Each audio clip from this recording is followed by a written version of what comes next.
चेहरे की चमक देख, जुल्फों की फबन देख। चेहरे की चमक देख और जुल्फों की फबन देख। अहमद को देखना है तो मौला हसन को देख।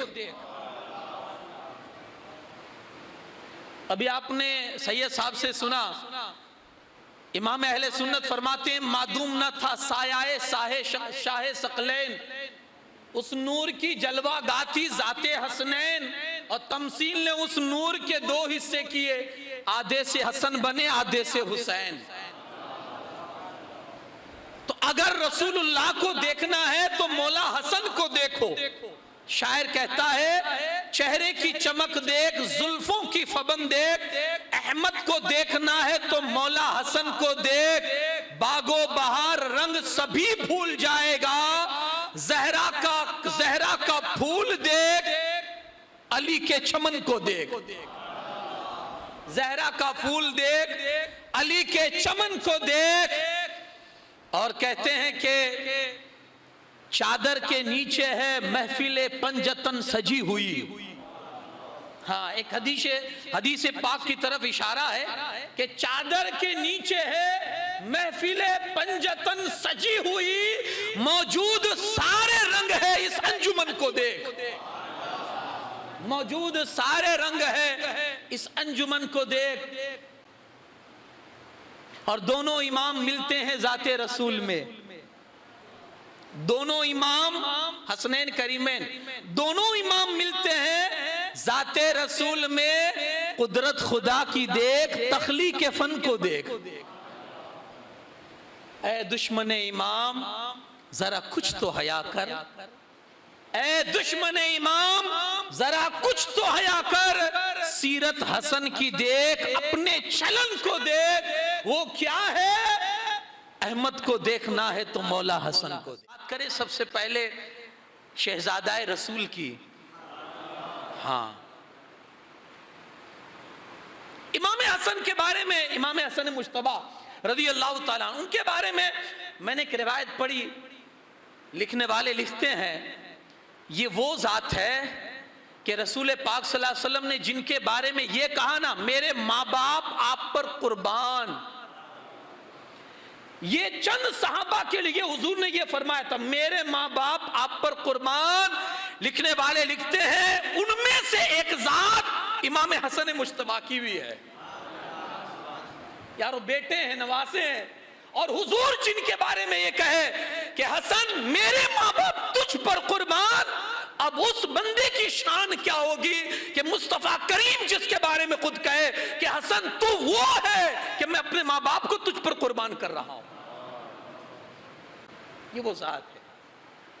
हजरत अनस कहते हैं कि रसूलुल्लाह के हम शक्ल अगर सबसे ज्यादा कोई थे सहाबा में हुजूर के खानवादे के अंदर, वो हसन मुश्तबा से ज्यादा कोई मुशाबे हुजूर से नहीं थे। कि रसूलुल्लाह चाल ढाल गुफ्तार रफ्तार यहां तक के शक्ल भी अल्लाह ने हसन मुश्तबा को रसूलुल्लाह जैसी अता फरमाई थी।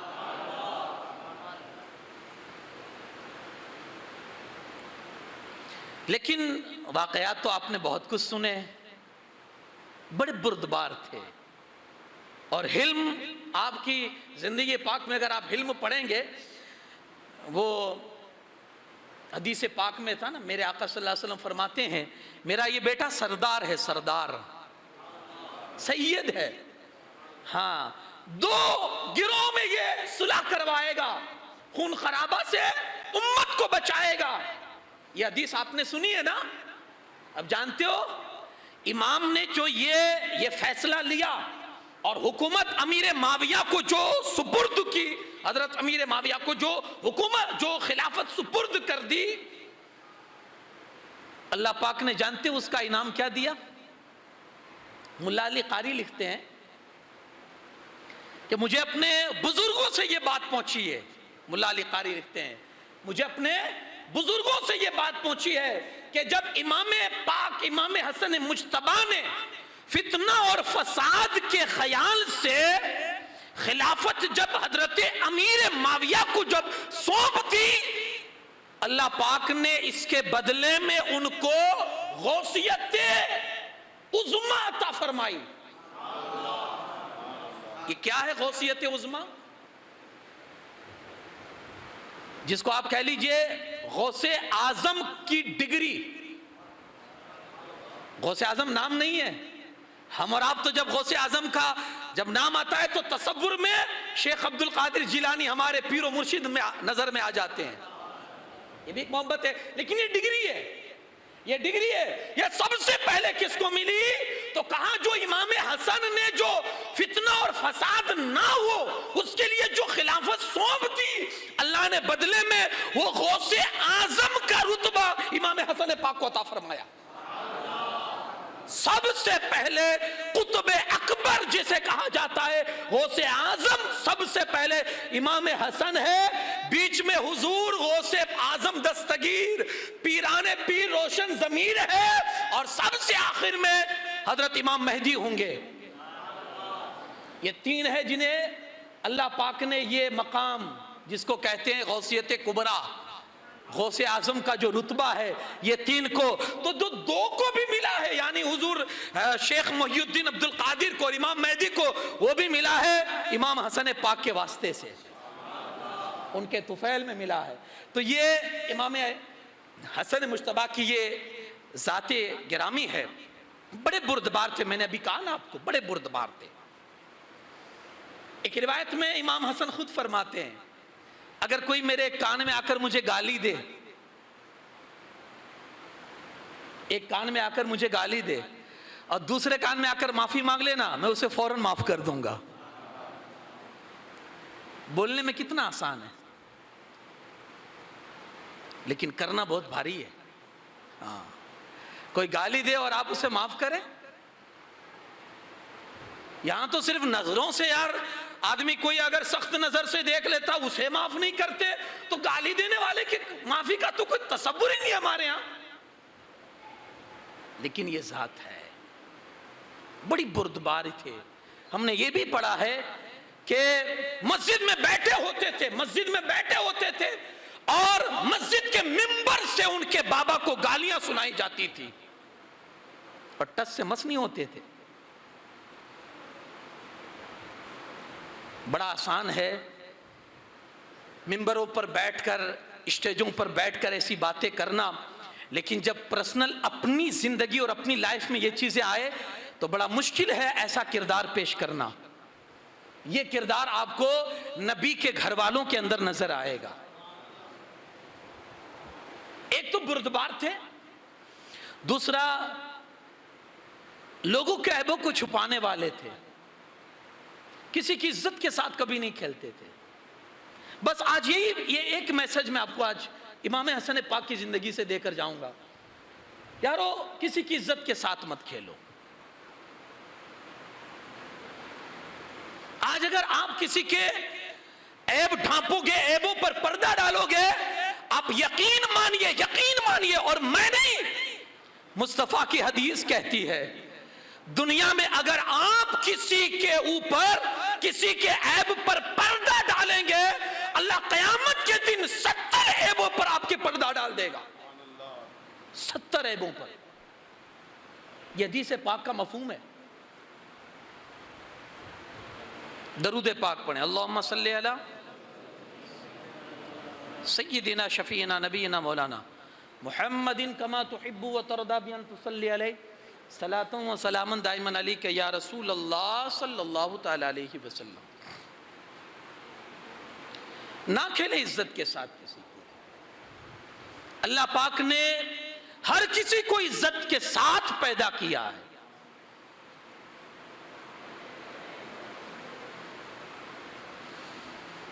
इतिहास के पन्नों पर आपने मुझे बारहा सुना है और मेरी तकरीरों में आपने ये भी सुना होगा हजरत उमर का वो वाकया कि जब मिस्र के अंदर अमर इब्ने आस के साहबजादे ने किसी मिस्री पर जब हाथ उठाया था और कोड़े बरसाए थे, मुकद्दमा हजरत उमर की बारगाह में आया था, तो उमर ने कहा था ये कि जिनकी माओ ने उनको आजाद पैदा किया है, तुमने गुलाम कब से बनाना शुरू कर दिया है। हर किसी को अल्लाह ने इज्जत से नवाजा है। हजरत हसन मुश्तबा रज़ी अल्लाह ताला अन्हु, मैंने ये वाकया भी शायद आपने सुना होगा कि एक दफा इमाम हुसैन आपकी बारगाह में आए, आकर अर्ज करते हैं, भाई मैंने सुना है कि आप अपनी अहलिया को, अपनी बीवी को आप तलाक दे रहे हैं। आपने कहा हाँ। भाई भाभी का कसूर क्या है, भाभी की गलती क्या है जो आप तलाक दे रहे हैं? इमाम हसन कहते हैं आपने कुरान नहीं पढ़ा? इमाम हुसैन कहते हैं पढ़ा है ना।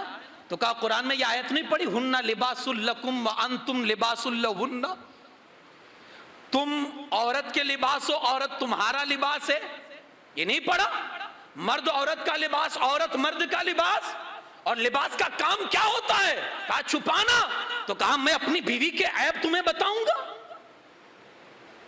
मैं अपनी बीवी के ऐब तुम्हें बताऊंगा, लिबास का काम छुपाना होता है। इमाम हुसैन कहते हैं भाई इतनी बार मैंने कुरान में यह आयत पढ़ी है, लेकिन तफसीर आज आपसे समझ में आ रही है। हम तो पढ़ते चले जाते थे कुरान की इस आयत को, लेकिन आज समझ में आया कि लिबास का मतलब क्या है। मतलब ये है औरत मर्द के ऐबों पर पर्दा डाले और मर्द औरत के ऐबों पर पर्दा डाले। कहा हुजूर समझ में आ जाए इस आयत की तफसीर। चले गए, इमाम हसन ने तलाक दे दी। कुछ दिनों के बाद फिर आए इमाम हुसैन, आकर पूछते भाई अब तो तलाक दे दी ना, अब तो बताओ भाभी की गलती क्या थी? अब तो वो आपकी बीवी नहीं है, अब तो आपके निकाह से निकल चुके, अब तो बताओ, अब तो बताओ आप गलती क्या थी भाभी की? सुने इमाम का अंदाज सुने यारो। अल्लाह जब ये हर किसी को अल्लाह की तरफ से ये अतिया नहीं मिलता है। जब इमाम हुसैन ने कहा भाई अब तो बताओ, अब तो आपके निकाह में नहीं है, इमाम हसन पाक फरमाते हैं भाई अब भी मैं कैसे बता सकता हूं, तब निकाह में थी, मेरी जिम्मेदारी थी उसके ऐबों पर पर्दा डालना, अब तो किसी और की बेटी है और मैं किसी और की बेटी के ऐबों को क्यों जाहिर करूं? ये एक वाकया है सुनने में, लेकिन हमारे लिए यारो ये जिंदगी गुजारने का एक सलीका हमें दे रहा है कि हम जिंदगी कैसे गुजारें। आज हम मार्केट में रहते हैं, हमें मालूम है लोग इज्जतों के साथ कैसे खिलवाड़ करते हैं। आज हम बिलोरी कांच लेकर ढूंढते हैं कि किसी इंसान के अंदर कोई नुक्स, कोई ऐब, कोई ऐसी बात हमें मिल जाए कि हम उसका प्रचार करें और वो लोगों के सामने बदनाम हो जाए, वो लोगों की नजरों में रुस्वा हो जाए। यारो अगर आज किसी को इज्जतों से नवाजोगे तो इज्जतों को देने वाला जो खुदा है वो तुम्हें यहां भी इज्जतों से नवाजेगा, आखिरत में भी इज्जतों के साथ तुम्हें अता फरमाएगा। मुझे एक बात याद आती है, एक मिस्री आलिम कहते हैं कि मुझे जिंदगी में किसी ने लाजवाब नहीं किया। मिस्री आलिम कहते हैं हाँ अल्लाह के करम से हर सवाल का मेरे पास जवाब था और आज तक मुझे किसी ने लाजवाब नहीं किया। मैंने हर किसी को जवाब दिया, लेकिन एक औरत ने मुझको लाजवाब कर दिया। एक औरत ने कहा वो कैसे? कहा वो एक हाथ में थाला लेकर जा रही थी, थाल, और ऊपर से कपड़ा ढपा हुआ था। उसके हाथ में एक थाला था और ऊपर से कपड़ा ढांपा हुआ था। वो जा रही थी, मेरे करीब से गुजरी तो मैंने पूछा कि थाले में क्या है? उस औरत का जवाब सुने। औरत कहती है अगर दिखाना ही होता तो कपड़ा क्यों ढांपती? बताना ही होता तो कपड़ा क्यों ढांपती? यारो कहने के लिए तो एक सिर्फ एक वाकया है, लेकिन इसमें जिंदगी की दानाई है, जिंदगी भर के लिए दानाई है इसमें। कि जब किसी की बात कोई पोशीदा हो ना तो उसके जानने की कोशिश मत करो। हर इंसान के दो चेहरे होते हैं, एक वो जो वो छुपाता है और एक वो चेहरा है जो आपके सामने लाकर पेश करता है। यारो अगर कोई इंसान अपना असली चेहरा आपसे छुपाकर अपना अच्छा चेहरा आपके सामने रखता है तो यही क्या कम है कि उसने आपका एहतराम करके हुए अपना बुरा चेहरा छुपा लिया और अपना अच्छा चेहरा तुम्हारे सामने लाकर रखा है। कौन दूध का धूला है भाई? हमारे गुनाह इतने हैं कि अगर अल्लाह ओपन कर दे, अल्लाह अगर जाहिर कर दे तो लोग दफनाना बंद कर दे हमको। लेकिन यारो, जितने हमारे गुनाह है ना, उससे कहीं ज्यादा हमारे गुनाहों पर हमारा रब पर्दे डालता है। जितने हमारे गुनाह है उससे कहीं ज्यादा हमारा रब हमारे गुनाहों पर, हमारे ऐबों पर पर्दा डालता है। अगर आज हम किसी के ऐबों पर पर्दाफाश करेंगे, उड़ाएंगे और उसकी इज्जतों को तार तार करेंगे, कल कहीं ऐसा ना हो कि अल्लाह कयामत के दिन हमसे पूछ ले कि मैं ऐबों को ढांपता था, तू मेरे बंदों को रुसवा करता था। क्या हाल होगा। सीरत हसन अगर आप सुनते हैं तो कम से कम उनकी जिंदगी का ये पहलू भी आप उठाएं कि वो पर्दा पोशी करते थे, लोगों की इज्जतों के साथ कभी नहीं खेलते थे। यारो, इज्जतों के साथ खेलना बंद करो। किसी को इज्जत दो, अल्लाह तुम्हें इज्जतों से नवाजेगा। ये इमाम हसन मुश्तबा की जिंदगी पाक है। बैरकैफ आपकी ज़िंदगी से और भी सबक हासिल होते हैं, लेकिन ये एक ही सबक अगर आज याद हो जाए तो इंशाअल्लाह ज़िंदगी में एक इनकलाब आ सकता है। आपने ख्वाब देखा कि आपकी पेशानी पर सूरह इखलास कुल हु अल्लाहु अहद लिखी हुई है।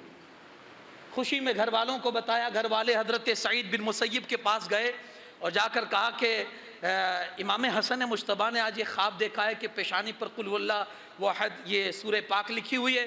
मतलब क्या होता है? हज़रत सईद इब्न मुसय्यब कहते हैं अगर ये ख्वाब उन्होंने हकीकत में देखा है तो अब उनकी ज़िंदगी के चंद दिन बाकी है। और हुआ भी ऐसा ही कि चंद रोज़ के बाद, ख्वाब देखने के चंद रोज़ के बाद हज़रत इमाम हसन मुश्तबा की शहादत हो गई। लोगों ने आपको जहर दिया और आप हमेशा हमेशा के लिए आपने जामे शहादत नोश फरमा लिया।